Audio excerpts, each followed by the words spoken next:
Exactly. And I think, listen, that's why I said I think all these guys showed that to a degree to where no fan base should be negative on their guy. All right, what about the number one pick overall? Trevor Lawrence, who has been the number one pick for, I feel like it's been like 4 years now. Like, well, he's the number one pick. And it finally happened. Urban Meyer got his quarterback that he wanted, Trevor Lawrence, and so we got to see him in a game. Yeah. 6 for 9, 71 yards. He took 2 sacks. Not as many as Trey, but he took a couple, and he also had a fumble. So we didn't get to see a whole lot of Trevor, and I think Urban has said that he's not necessarily handed the starting job week 1. But what did you see of the number one pick? Yeah, well, again, I mean, great look. I do love that. No, you don't like his hair. You don't like his hair. His hair you don't football like. Uniform look. I do like that. I mean, his size is real in the pocket with how big and long he is standing there. He can throw over the top of the defensive line. He did that a few times, where he moved actually incorrectly in the pocket and moved himself into trouble, but still threw the ball good and appropriately, even though there was somebody in his face and he couldn't quite get his body into it all the way. I think, again, like Trey Lance, I think that was the first thing that jumped out to me is just – again, pocket awareness, just whether you're spoiled by Clemson, in practice you haven't had to really scramble and run and do those things because you're not getting hit in the pocket. So you just always think, wait, I'll just pat it and throw to the next guy and do those. Yeah, his pocket awareness I did not think was great. Okay, but nonetheless has a few balls that I just went, man, that's what I expect for Trevor Lawrence. I mean, the third down, patient in the pocket, wait there, doesn't panic. Hits the deep crosser with a nice touch pass down the middle. That was a phenomenal play and throw. The fact that he just didn't panic in that situation and just was still keeping his eyes down the field and doing that was special. There's no doubt about that. He had another third down out route to his left sideline. Or it might have been a second down that he threw on the money. Again, to me, those are NFL. That's where I go back to where Justin Fields didn't show that. To me, this was like an true NFL throw. Whoa, in the pocket, tight coverage, man-to-man, out route, boom, I hit it. Oh, in the pocket, nobody's open. Let me hop around and just make sure I don't get hit or anything like that. Crosser down the middle, bam.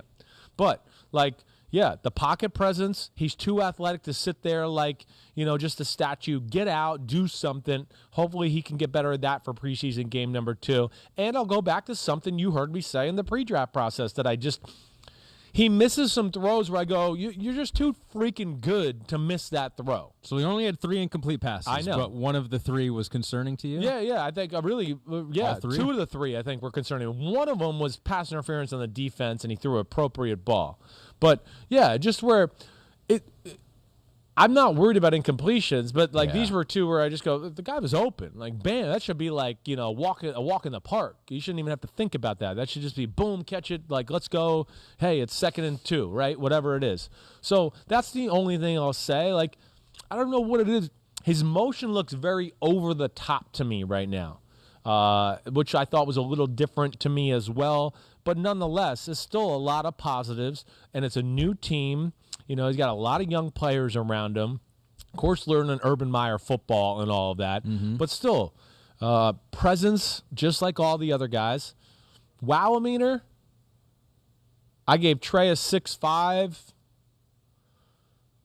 I'm going to give Trevor Lawrence a 6. Okay. I'm not, to me, I expect more, a little bit more. Not that was bad, but, better pocket presence, like I said, maybe a little bit better quality of throw altogether, but still a pretty damn good day. And this is what's so hard, right? And you try to do this all the time. You try to parse the individual away from the team. Right. And so if you switch Trevor Lawrence and put him with Kyle this past week, and you switch Trey, because that's going to be the problem for Trevor, and that's going to be the hard thing, is he's going to be asked to do more with less. Right. He's the guy. He has to carry the team with Trey. You're you are the guy, but we got a lot of ways to help you. A lot of other things. Exactly right. Exactly right. And he's got a coach who doesn't even know if his stuff can work in the NFL. Yeah. He's trying to figure out his way of how do I want to coach my team? How do I want my offense run? And all of those type of things. So, he's in a little different position than Trey Lance, where, like I said, you said, I think we both, it doesn't really matter who starts at quarterback. I think we think they're going to be contenders in the NFC no matter what. Yeah, he's going to have a rougher road. There's no doubt about that. But still, love the look of the player.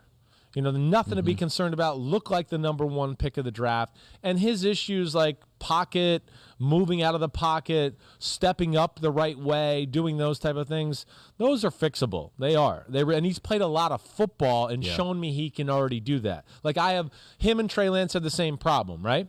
I have way more confidence in Lawrence that he'll fix that rather than Trey Lance, because I saw Trey Lance have those issues in college too. I didn't seen Lawrence do that. Lawrence to me was more of like, I'm trying to do a new offense here. The coach is telling me these type of things and all of that. It's like a different, I think, approach a little bit than Trey Lance as far as that's concerned. And even though Urban Meyer says that he hasn't committed totally to Trevor Lawrence being the starting quarterback, Jaguars.com, their longtime reporter there, John Ozer, says that there's no doubt about it. He's going to be the week one starter. So when your own website is reporting it, it's probably going to happen. Yeah, well, I think they're, Florio brought up a good point that like maybe they're doing this with Minshew to get the trade rumor or get true trade value for him. Be like, don't tempt it. We'll start him.